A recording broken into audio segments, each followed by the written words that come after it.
Okay, we're going to start with the sponsors and then we'll go into today's Gemara. Year of learning, Sarah Alpert, in memory of her husband, Rav Tzvi Lipa ben Hillel. Bella and David Adler, in memory of her father, Eliyahu ben Yosef Kohen. Friends of Hani Chaifetz, Chana Shoshana bat Yosef. Friends of Jack Prince, Yaakov Yitzchak ben Shmuel Dov. Friends of Sandy Davidoff, Shalomit bat Chaim Eliyahu. Friends of Judy Cohen, Yudit Liba bat Moshe. Friends of Dr. Annette Safransky, Chana bat Ephraim Fischel. Gail and Leslie Kaplan, in memory of their parents, Mushka Shprinz bat Yosef Chaim Bechava, Kanan ben Moshe Eliezer V'chana, Pesha bat Shmuel Yitzchak Halevi, V'tzipora Isser ben Yoel Moshe HaKohen V'chana. Friends of Linda Katz, Hinda bat Yehoshua. Lee and Harvey Greenberg, in memory of their parents, Esther bat Eliezer, Yaakov Yosef ben Avram, Sarah Rivka bat Baruch Yehuda, B'tzalel ben Avraham Halevi. Friends of Rochelle Ebner, Rachel bat Moshe. Icon Evelyn Blachor, in memory of his sister, Dr. Phyllis Pacheco, Liv Shabbat Isser. By the way, month of learning, Reuven and Susan Podolsky, in memory of his mother, Fredel Bat Shraga Feivel. A week of learning by Leila Bessler, in memory of her granddaughter, Penina Margalit Bat Dov. Shirley Weinstein, in memory of her husband, Mordechai Ozer Ben Yisrael. Okay, today is the 6th, I believe, and therefore we have a day of learning by Edith Vigdor, in memory of her father-in-law, Meir Le Ben Dov Bear, also by Marsha Bronner, in memory of her mother, Esther Mindel Bat Yechiel Michal Halevi, as well as by Stephen and Monica Hamburger, in memory of his father, Yosef Ben Shimon. May the Shemas have an Aliyah, Krank Rafia, Veli Yeshua Shematzliah, and L'chol B'nai Israel, a good bench.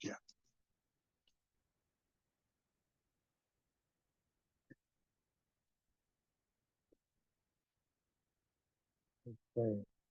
Morning, Bob. Good morning. Morning.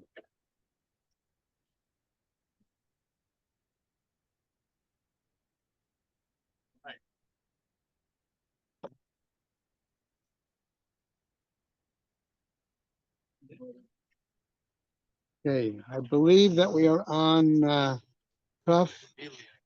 Okay, all right, Kuf on towards the top of the Amud, 5 lines down. Okay, is where we're going to be starting. Okay. Okay. Let me just get my act together here. Okay, remember we saw that they were comparing the acts of modesty, okay, or the qualities of 3 people, Yosef, Boaz, and Palti. Okay, and they were saying that that there was, okay, that at the end, okay, the reason we go through that order, as K was Boaz was better than Yosef, Palti was better, but then both Boaz or Yosef. And now we're going to see that the Gemara is continuing, okay, and present some further discussion on this topic, right? Amar Rabbi Shmuel Bar Nachman Rabbi Yonatan. Okay, my dichtiv. What does it mean when it says recited the pasuk Sheker Hachein VeHevel Hayofi? How do we apply that pasuk to the examples that we gave earlier regarding Yosef, Boaz, and Palti? Okay, namely Sheker Hachein Ze Yosef. Okay, VeHevel Hayofi. Boaz, right? So one is given to part of the pasuk. Grace is, right? It returns to the situation with Yosef. Beauty about being vain to Boaz. Okay, and then what happens? Right, and then we go on. Right, Yirat Hashem he titalal ze palti ben leish. Okay, so the point being that the fear of Hashem associated with him, that is he again highlighting, okay, the that issue. Okay, now devar acher, okay, another explanation. Sheker hachein ze doro shel Moshe. Now we're switching it, and we're not talking about what we do. Ze Sheker chen zedaro shel Moshe. No, that's all. We're not there yet. Okay. Okay. So we're seeing now. We're going to see a situation where we're comparing levels of the generations. Okay, and of knowledge and of practice. So the first one, right? Davar acher sheker hachen zedaro shel Moshe. That was the generation of Moshe. Okay. Hevel hayofi zedaro shel Yehoshua. That's the generation of Yehoshua. Okay, next, Yirat Hashem hi titalal, zedaro shel Chizkiah. Okay, a note if you're using again Art Scroll on 20A1, note number 4. Okay, Art Scroll goes into some more detail. Okay, and the fact that supposedly in the generation of Chizkiyahu, they did a survey and they found no one who was not knowledgeable of Torah. Okay. Davar acher, another example. Okay, in other words, another drash. Sheker hachem, zeh doro shel Moshe v'Yehoshua. That's the generation of the two of them. V'hevel hayofi, zeh doro shel Chizkiah. That was the generation of Chizkiah. Yirat Hashem hi titalal, zeh doro shel Rabbi Yehuda b'Rebbe Eliai. Okay, all right. So why are we giving such? Here we're sort of going from biblical, okay, important personalities, Navi, okay, time of Chizkiah, and now we're coming time to the Rebbeim, okay, to the Tanaim and Amoraim. All right, what happens there? Amru alav al Rabbi Yehuda b'Rabbi Eli. What did they say about him? Shahayu shisha talmidim mitkasim b'talit echad. That there were 6 students that would gather under a single cloak or a single garment due to poverty. Va'oskim b'Torah, and they would study together. Okay, remind you of this story. Spend time studying to. Reminds you of the story that they used to say back in from the early Yemenite community. If they had one Gemara, okay, at least this tell the story in Israel, there would be 4 people studying the Gemara, one in front, one on either side, and one from the other side. Okay, what? Yeah.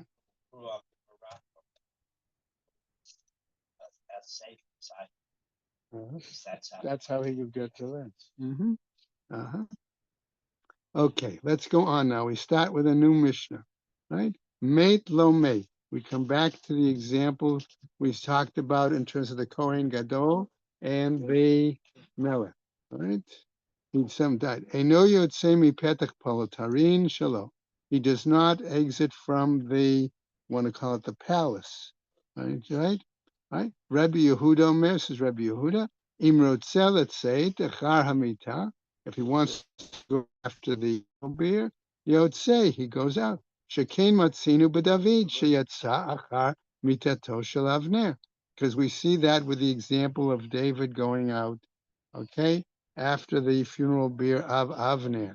But we're going to see there's a problem with that citation. Shnei Amar, as it says, v'hamelech David holech achar hamita. Okay, so Rabbi Yehuda is arguing with Tanakama, who we believe was Rabbi Meir in this case, certainly. All right, what happens? Amarle, so they said back, the sages responded to Rabbi Yehuda's citation. Lo haya davar, that's not the case. In other words, okay, you cannot use that citation, that makor, that pasuk, as a source, as a proof. Okay, why? Lo haya davar. Why? Ella lefayes et ha'am. He did it in order to satisfy the nation. Why?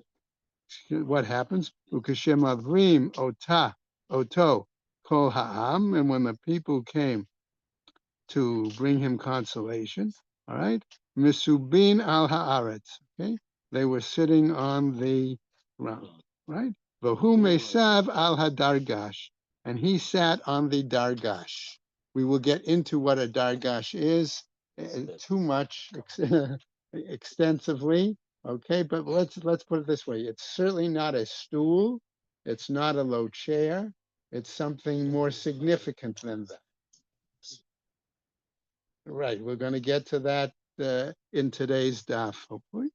All right, now what happens? Gemara. What is it telling us? Tanu Rabbanan, the rabbis taught in the Bright. Makom shenehagu nashim, let's say achar hamita. In that community, in that place where the women went and followed after the funeral bier and the men were walking in front of the funeral bier. Here, what? Yotzot lefnei hamita. Okay, they would go out, right? The men would go in front, right? Right? Lefnei hamita, yotzot. Rabbi Yehuda Omer says, Rabbi Yehuda. That's the women. Right. Okay. So Nashim Lotzeit Achar Mita Yotzot. That's how they would go. The women behind, the men in front. Okay. Namely Lefnei Hamita. At times there are other communities where the women went in front of the Mita and the men went behind. Okay. Right. Lefnei Hamita Yotzot. Rabbi Yehuda Omer, Olam Nashim Lefnei Hamita Yotzot. According to Rabbi Yehuda, the women normally would go out in front of the bier, right? Shekain matzinu bador sheyatsa achar mitato shel Avner. Because we see that in the example again, what he's using, the same air material, okay, before the bier of Avner. Shnei Amar, as it says, V'hamelech David holech achar hamita, that David was walking behind the funeral bier, implying that the women had to therefore be walking in front of the bier. Amrulo, again, the other sages challenged him. Lo haya hadavar. That's not the case. He says you can't use that as a source. Ela lefayes et ha'am v'nit paisu. But rather he went out to pacify the people, and they were pacified. Why? Shahaya David yotzei mi bein ha'anashim v'nechnas lebein hanashim. Would David go and walk both among the men and among the women? V'yatza mi bein hanashim v'nechnas lebein hanashim. And then he would walk among the women and then walk among the men. Shnei Amar v'yadu kol ha'am v'chol Yisrael, and the nation and the entire Jewish people. Ki lo haita mehamelech la'amit et Avner, that it was not a direction on the part of the king to put Avner to death. Right? So the Gemara is going to want to follow up on this discussion, not in terms of where, okay, men or women walked in regarding the bier, but other aspects of the whole situation. Darash Rava. Rava interpreted as follows. Mai dichtiv. What does it mean when it says, Vayavo kol ha'am la'avrot et David, that the entire nation came to bring food or bring consolation to David?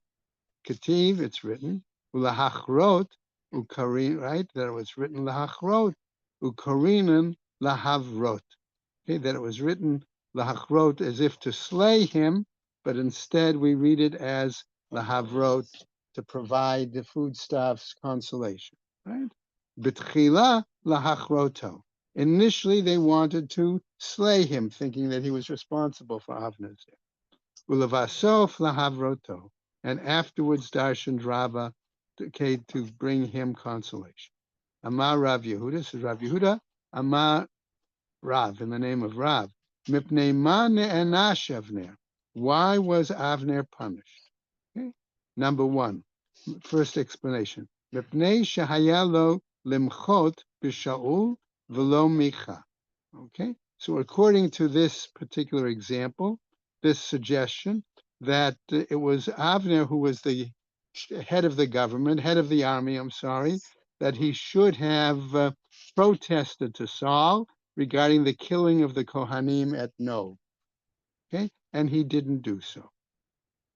Another suggestion why Avner was punished. Rabbi Yitzchak Amar, Micha v'lo nena. He said he did protest, but there was no response on Saul's part. Ushnehem mikra echad darshu, and both of them darshaned the same pasuk. Okay, namely, vikonein hamelech al Avner, that the king here in this case David, okay, David, okay, lamented about Avner. Vayomer, he said, hakamot naval yamut Avner, is is Avner going to be considered like a worthless person? Okay, in this case, Yadecha lo asurot, your hands were not, let's say, bound. V'raglecha lo v'nechshaltayim, and your legs weren't in chains. Okay, what happened? Hugshu, all right. What happens? Manda amar lomich, okay, and therefore he could have come forward. Manda amar lomicha, okay, the one who said that he did not protest or rebuke Saul. Hachi kamar. This is how he understood and explained that part of the pasuk. Yadecha lo asurot, your hands were not bound. V'raglecha lo lenechshtayim, not in chains. Hugshu came forward. Mai tama lo machit. Therefore, what was the reason that he did not protest? Kinfol lifnei b'nei avla. Okay, nafalta. Okay, that he fell before. In other words, he wasn't willing to challenge the king's authority, and therefore he fell before a sense of a situation, an evil situation. Okay, umanda amar micha, and according to the one who said that he did protest, velo ne'ana, and it was not responded to. Itmahave matma. Are we saying that we're asking as in this as a kind of punishment? Okay. Hakamot naval yimot yadecha lo asurot v'ragrecha lo lenechashim. We're phrasing it as a question. Could you say that your hands were tied, so to speak, and your legs bound? Mechdei mechaye mechita. Okay, since he made the effort to make the protesting, Maitama, okay, kinefol ifnei b'nei avla, that nafalta, that he said that, okay, that you therefore felt that you fell before somebody wicked. Okay, excuse me a second.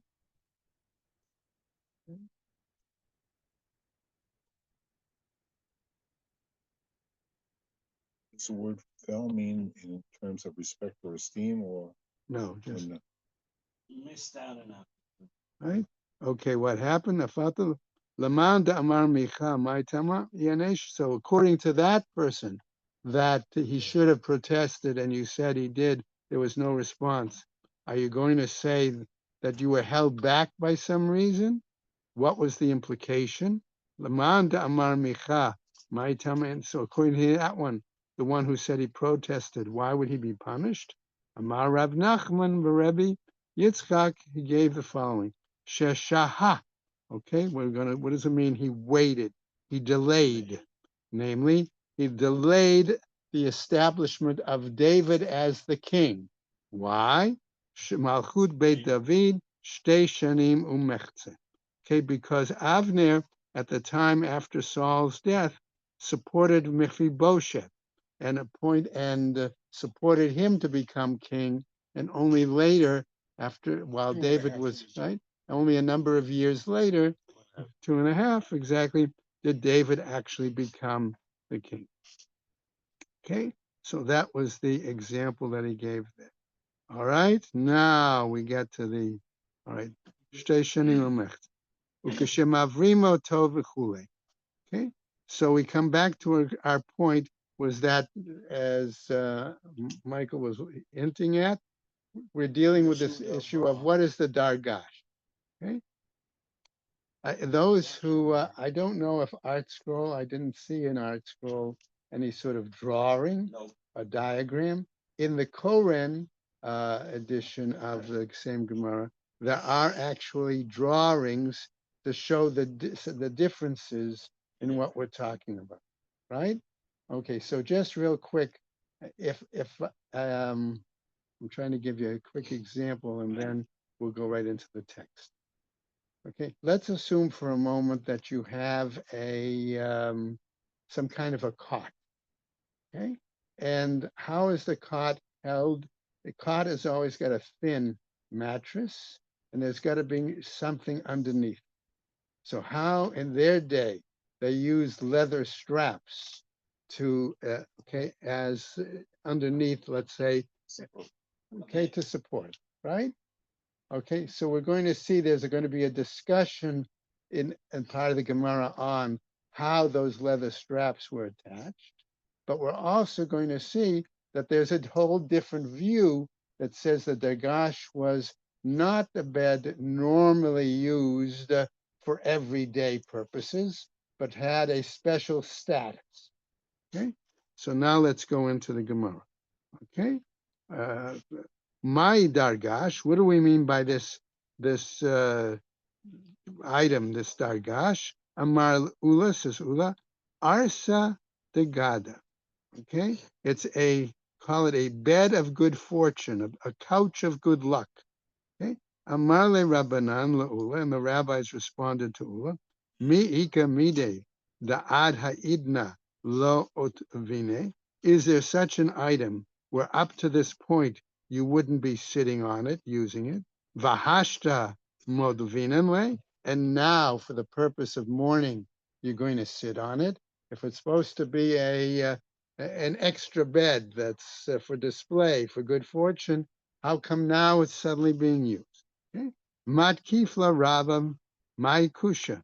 So Rava cites a Braita, and what's the reason? What's the problem? What's the question? Dilma mide dahava achila ushtia. The same way it's possible that we find an example regarding eating and drinking. The ad ha'idna lo achilne velo ashkine. That up to this point, the people would not be per se feeding the individual, in this case the king, or giving him stuff to drink. In other words, the king had servants to do all that, right? Hashta, now that the king is a mourner, ka mochlinan le v'ka mashkinan le. Now don't we do, and we feed him, and don't we also give him to drink? So in other words, maybe the same way there's a change in that and those items, there's likewise a change in regarding to this sitting behavior, right? Sitting situation as a mourner. Okay. All right. So that's Rava's challenge. Ella ikasha hakasha. But if there's a dilemma, if there's a question, this is the issue. This is the difficult part. Dargash eino tzarich. I'm sorry, lichfoto. Okay, that this item, this bed, couch, whatever we want to call it, one doesn't have to turn it over. Remember, according to the Gemara, it was common practice. What? Yes. Okay, that when somebody was a mourner, they actually flipped over the beds. Okay, and the Gemara is going to tell us, Ella zokafo, but rather we simply stand it up. Okay. Okay, v'isa gadata, and if you're going to say arsa de gada, that it was some sort of bed or couch of good luck or good fortune, right? Amai eino tzarich lechfoto. Why then don't we need to turn it over, just like any other bed in the house? Okay. Vahatanya, but haven't we been taught in the Braita? Hakofeh et mitato. Okay, one who turns over the bed as a sign of a mourning. Lo mitato bilvad hu kofeh, not simply his bed, ela kol mitot sheyesh lo betoch beito hu kofeh, but rather all the beds in the household are turned over. Right. My kusha. So what is the problem then here? Dilma mide dahava amita miyuchedet lekelim. Maybe we're talking that the dargash is a unique kind of furniture where it's primarily for the purpose of pots, pans, utensils, things like that. Okay, all right. Dikatani, as was taught elsewhere, im haitam yuchedet lekeli. If this piece of furniture was unique and particular for utensils, eino tzarich lechfota. You don't, excuse me, have to turn it over. Ella rather, ikasha hakasha. But if there's an issue, if it's a problem, this is the problem.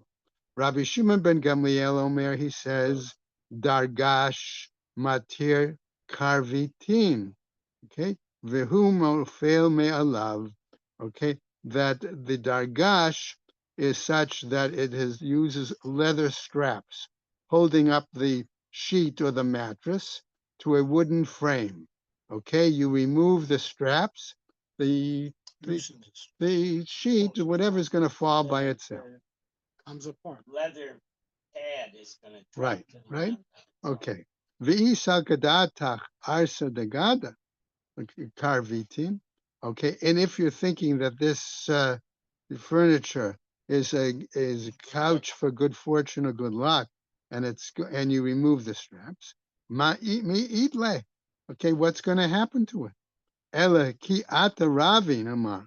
When Ravin came, he explained as follows: Amarli hahu mi Rabbanan. And one of the rabbis explained to me, the Rav Tachlifa Shmei, and his name was Rav Tachlifa, the Hava Shachiach Beshuka the Gildai, that he was used to spend time in the marketplace of the leather workers, right? Va'amarle, and they told him, my dargish, what is a dargish? Arsa sala. Okay, it is a bed of animal skin, made, in other words, it's made from leather. Okay, Amar Rabbi Yirmiyah says Rabbi Yirmiyah, Amar Rabbi Yochanan. Okay, okay, what does he say? Dargish sirono, right?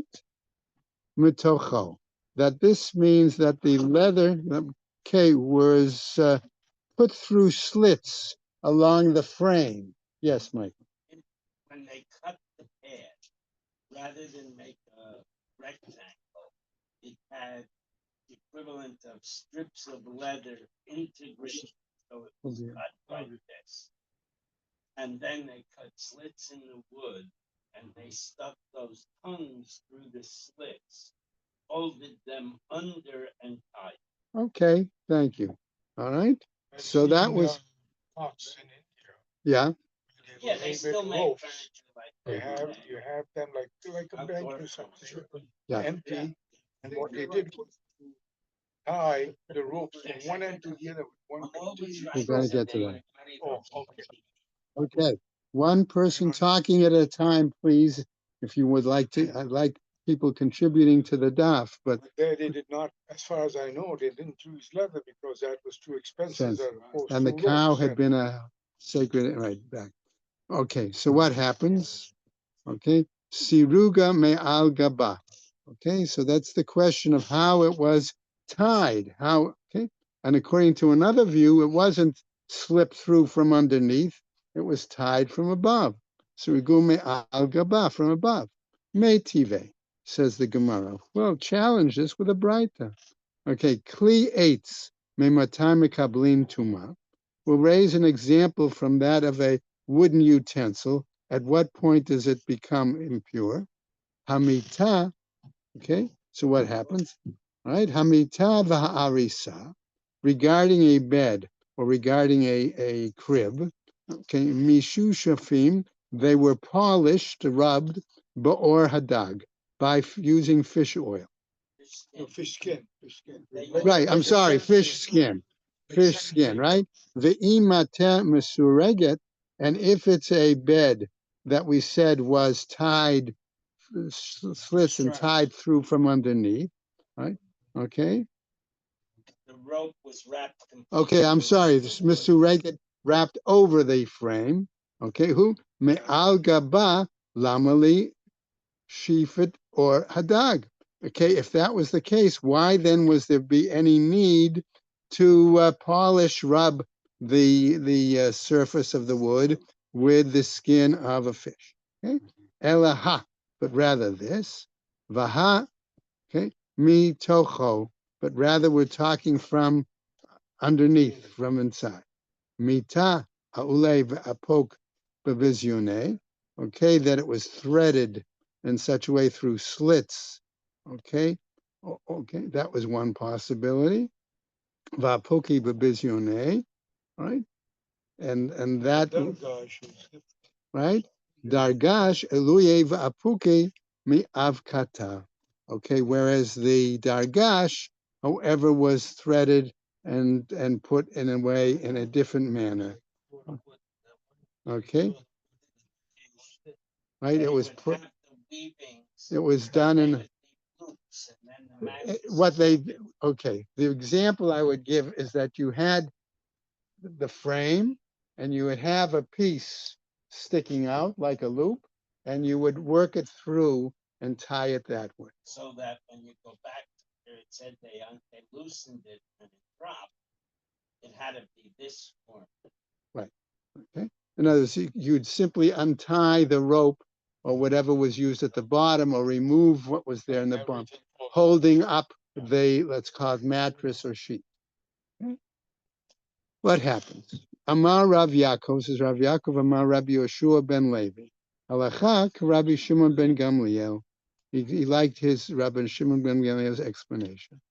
Amar Rabbi Yaakov bar Ami, says, okay, mita sheniklitua. Okay, it is a bed, okay, with poles, right? V'yotzin zokfa v'yidayo. Okay, and because of that, okay, what you simply do as the mourner would be to stand it up on its end, and that would be the case. Okay, for a matnitin. regular bed. This is, Right. So it's not a regular bed. no, I'm saying Okay. this one.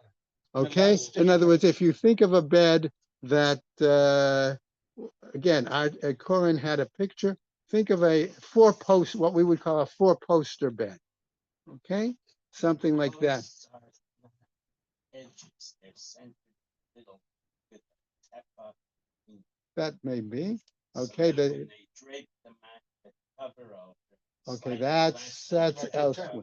so it wouldn't be Oh. creating an open. Okay. So the point is, it's there's posts in the bed. Okay, whether it's okay, and therefore you can't turn it over. You simply stand it up on its end. Okay. Okay. Matnitin. Our Mishnah, however, a new Mishnah. Okay. Okay. Umotzi lemilcha. So we're now continuing to discuss, since we mentioned behavior regarding the king, we're going to continue on that topic and cite some additional discussions in regarding the role of the king, its and the limitations to that. Okay. Umotzi lemilchemet hareshut, and the king may take the army out to for an optional or a discretionary war. Al pi beit din shel shivim ve'achad, and it must be with the approval, so to speak, of the great Beit Din, great Sanhedrin. Okay, a second example that the king can do: uparetz la'asot lo derech, and he can break through fences, okay, in order to make a roadway for himself. Okay, right? And one cannot protest against him. Derech hamelech, ein lo shiur, v'chol ha'am bozazin v'notnim lo. Okay, it's the situation of the king. Okay, that when in an example of war, okay, and that the king has a share in the booty, v'chol ha'am bozazin v'notnim lo, and the army gathers the booty and they present it to the king. V'hu notel chelik barosh, and the king has the option to take a certain amount, as much as half. Okay, all right. Gemara. Tnina. Okay, we learn in a brayta. Chada zimna. We learned this already one time. Ein motziim lemilchemet hareshut ela al pi beit din shel shivim v'yachad. We learned that statement already. Why did the Gemara have to bring it to our attention again? Okay, Ide detana ko mile de melech. Since we were discussing other matters, okay, regarding the king, right? Tananami, they also taught motziim lemilchemet hareshut. Okay, Amar Rav Yehuda, says Rav Yehuda in the name of Shmuel, right? V'chol ha'amur b'parashat Melech, and everything that's discussed in terms of the section in 1 Samuel chapter 8, okay, verses 11 to 17, where you see there, okay, that Saul, that they're being told by, by Samuel, what will happen if they have established a king, for themselves, that he'll do this, he'll put the kids in the army, he'll take this, he'll do that, so on and so forth. Okay, all right. Kol ha'amur b'par, everything that's said in that section, melech mutarbo, the king is permitted to do. Rav Amar, says Rav differently, lo ne'amra parsha zo ele le'ayem aleihem. No, the whole purpose of that section was to basically scare, to place fear in the people that they would have a king. Okay? Why? Because it says, Som tasim alecha melech, shetehe emato alecha. Okay? That his fear should be upon you. Okay? And I would suggest, I'm not going to take the time now, but I'm going to point out a Rashi or two to come up shortly. Okay? Kitanai. Okay? And this was similar to the view of other Tanaim. Rabbi Yossi says, Kol ha'amur b'parashat melech, melech mutarbo. According to Rabbi Yossi, again, similar to what the Rabbi Yehuda said in the name of Shmuel. King could do anything. Okay, right? What happens? Mutarbo. Rabbi Yehuda, however, says, Omer lo ne'emra parsha zo, ela kadei le'ayem alehem. Okay, to put fear in them, to scare them.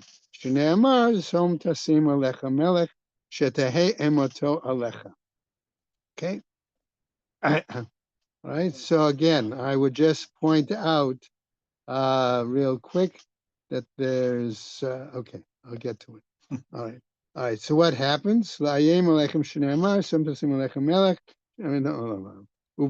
V'chein haya Rabbi Yehuda omer. Okay. Now you see what Rabbi Yehuda is going to tell us, and the Rashi. There's a Rashi that matches this section. Okay.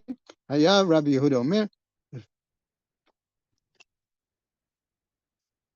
Okay, Shalosh mitzvot nitztavu Yisrael b'knisatam la'eretz. Okay, so now the Gemara is going to give the fact that there were 3 commands given to the people when they entered the land. One, to appoint the king. A second, to destroy its enemies, particularly Amalek. And the third, to build the base of Mikdash. Okay, what is the order of those 3 mitzvot? Is going to be the next section of discussion in the Gemara. Okay, and Rashi points that out. Okay, shalosh mitzvot lahachi nakat shalosh halalu shehen tluyot zo bazo la'asotan kesidran. Okay, kedemafaresh lakaman betchila melech ve'achareha Amalek ve'achareha beit habechira.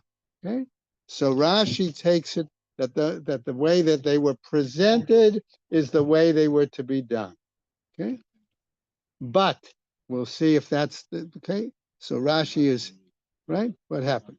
So Shalosha nitztavu Yisrael b'knisat hamaretz lahamid lahem melech, number 1, lahakarat zaro lahakrot. I'm sorry, zaro shel Amalek, to destroy the enemies, particularly Amalek. V'livnot lahem beit habechira, and to build a base of Mikdash. Isn't that magical? Then listen to the Gemara's discussion, and you'll tell me whether that's logical. Okay? Because it could be, you might say, okay, Heshi, I want you to do A, your wife tells you, I want you to do A, B, and C. And now you're thinking, is that the order she wants me to do them? Or would she want me to do this before this? Because one may be dependent on them. One is dependent on the other. Okay, that's the question. Rabbi Naharai Omer, Lo ne'emra parsha zo, ele keneged tar omer town. That this section was only told because of their complaints.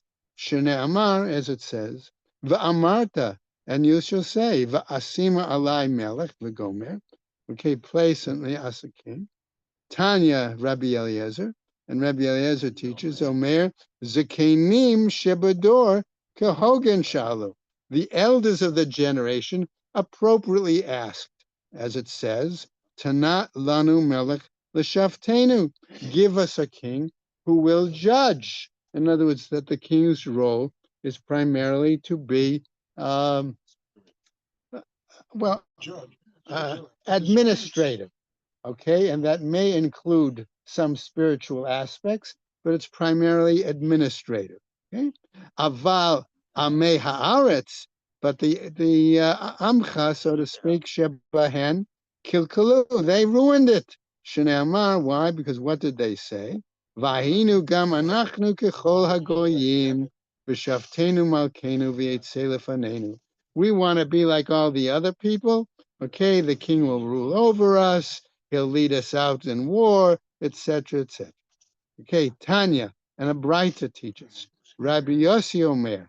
Okay, so now Heshi follow this. Okay, all right. Shalosh mitzvot nitztavu Yisrael b'knisatam la'aretz, says Rabbi Yossi. There were these 3 commandments that told to the nation when they entered the land. Number 1, laha'amid lahem melech, to establish a king. La'achrit zar'o shel Amalek, to destroy Amalek, right, descendants of Amalek. Livnot lahem beit habechira, and to build the temple. Ve'eni yodea, look what Rabbi Yossi is saying. And I don't know, ezemahu tchila, which one was first. Okay? Keshehu omer ki yad al kes ya milchama l'Hashem ba'amalek, because we have another pasuk that says that the throne of Hashem is not fulfilled until the destruction of Amalek, right? Hava omer, it might be possible to say, laha'amid lahem melech tchila, to establish the king first, ve'ein kisei el melech, and that we're talking when we're dealing with a throne, maybe it's referring to the throne of the king and not necessarily the throne of Hashem.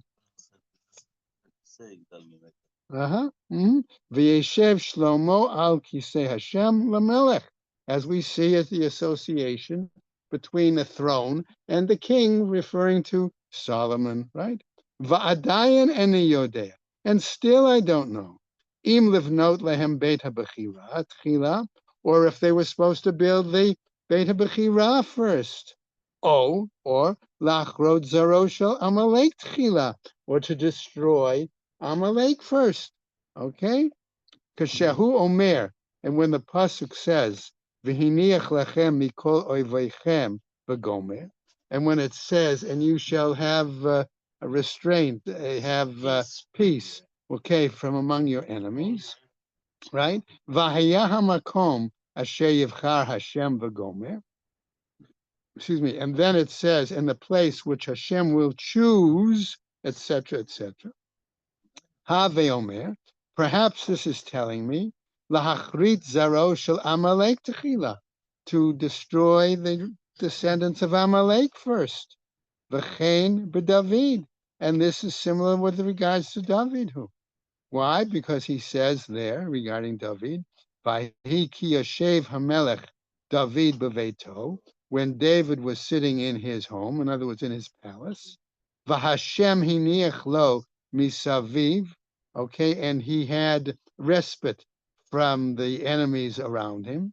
Uktiv, and then it says, "Vayomer hamelech el Natan hanavi," that then David says to Natan the prophet, "Ra'ena anochi yoshev b'veit arazim v'gomer."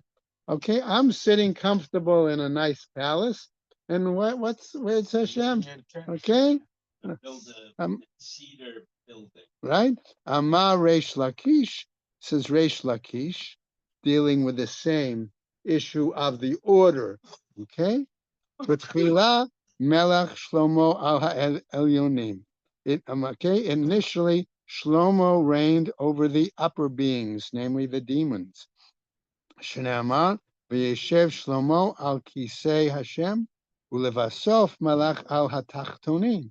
And ultimately, he only then ruled over the lower beings, namely human beings. Okay, Shneamar, as it says, Kihu rodeh b'chol avar hanahar mitifsach va'ad aza. Because of who he married. Okay, well, the point is saying that he ruled from the other side of the river, from Tifsach to Aza. Okay, Rav Shmuel, both of them said in a discussion of this, Chad Amar Tifsach B'Sof Ha'olam, Va'aza B'Sof Ha'olam. One said that Tifsach was at one side of the world and Aza at another side of the world. Okay, what happens? V'chad Amar, and another says Tifsach Va'aza B'Hadei Hadada Hadei Hadade Havu Yatvu. That Tifsach and Aza were one next to each other. The Okay. world is a globe. Then both are saying the same thing. One's looking at the whole place. The other is saying, do that. Okay. Ubashem, okay. Ubashem Shemelech al, right?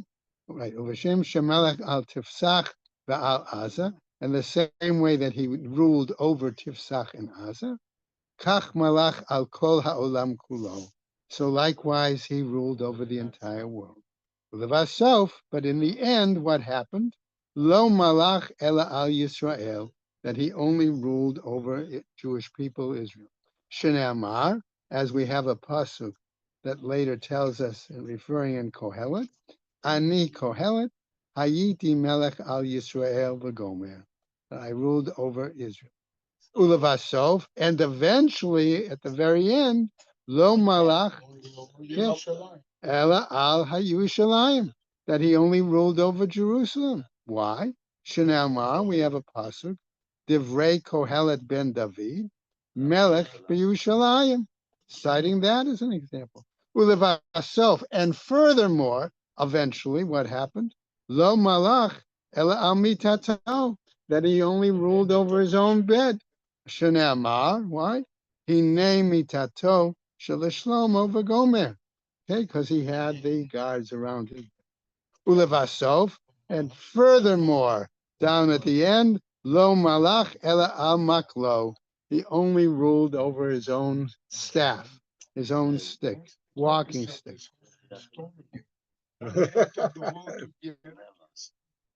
Okay. Right, all right. So what happened? Shene'amar, zehaya chalki mikol amali. That was the result. Okay.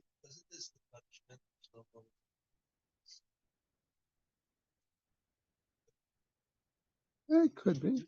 He was reduced. In other words, right. Okay. Shiloh will see in a second. Shiloh whether he presumed Right. We're gonna. throne or not. Right. The Gemara is going to pick up on that point that Michael just said in a moment. Okay. So Rav Ushmuel again arguing Chadamar Maklo, that he ruled over his staff. The Chadamar Gondo, that his cloak. Okay. Okay, so in other words, it's now bringing us to this question. Hadar, or lo Hadar, did Shlomo eventually return to rule, or did he not return to rule? That becomes the question. Rav Ushmuel, Chadamar Hadar. One said he did return. The Chadamar lo Hadar. And one said he did not return. Manda Amar lo Hadar, according to the one who said he did not return, Malach V'Hedyat. He was king, and then he became more like a commoner. Umanda Amar Hadar Malach V'Hedyat Umalach. And the other said he did return. He was king, he became more like a commoner, and then became king again. Okay, just to finish up, Poretz La'asot Lo Derech. We said that the king had permission to break through fences and establish a roadway. Tanu Rabbanan, says the name. Otzrot Melachim Lamelech, Ushar Biza, okay, Shabozazin, Mechze Lamelech, Umechze La'am. Okay, that the treasuring, the booty, let's put it away, went to the king, okay, and that which was, right, and the well, 1 second. Well, wait, Michael, hold on. Okay? Tanu Rabbanon, Otzrot Melachim Lamelech. All the values, the treasures that belong directly to kings went directly to the king. Okay? Vishar Biza, any other kind of booty, Shebozazin, that they were able to collect, Mechze Lamelech, Umechze La'am. Okay, half went to the king, half went to the nation. Amarle, Abai says Abai Rav Demi, Va'amre la Rav Acha, and others said it was when he said it to Rav Acha. Bishlema otrot melachim lamelech. That's acceptable and understandable why that the booty of other kings went to the king. Okay, right? Orcha de Malta. Okay, that's common. That's the normal thing. Ela sha'ar biza shebozazin mechzel melech umechzel am minalan. That half went to the king and half went to the nation. On what is the basis? Tune in tomorrow and we'll see. No, Michael. Okay, I can't. All right, I can't. All right, all right. Okay. All right, we'll stop there. We'll pick up on the top of Kaf Aleph tomorrow and then continue. Thank you very much, Rabbi Green. Thank you. Okay. What? Greatly appreciated. Thing is still for 400 years. And all of a sudden.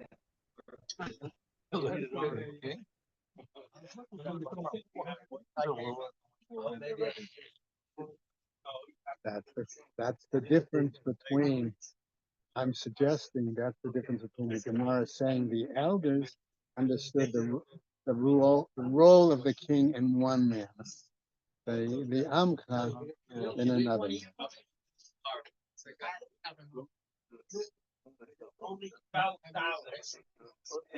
Problem.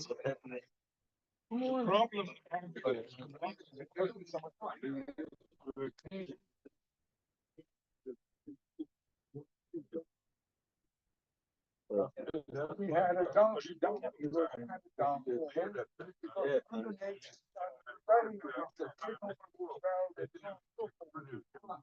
Okay. They're assuming that you're familiar with the Navi and things like that. Or that's why I don't remember for sure. I didn't look in Art Scroll, but that's why the Koran and Art Scroll cites it in the notes usually, well, at least the source. Okay, but Koran in the beginning of the chapters, will print out the entire section from if it's going to be referred to in the Gemara.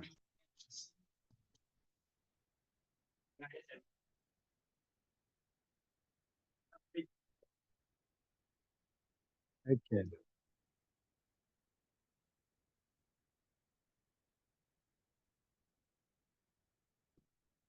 It is my when I was in yeshiva, an issue of that religions took the bullshit to a they left it in, they made their way out. They didn't want, I'm guessing that they didn't want him to find some nickwood that was wrong and make a tumult by them. So they made him wait outside. I thought that was very clever. You know, How many of them painted? what? How many of them painted? The kids, nobody, you guys ran out. Nobody, you guys had less from their breakfast after than before.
After a year.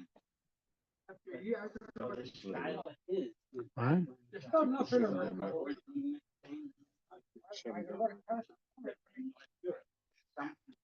You know, sometimes his contributions are worth.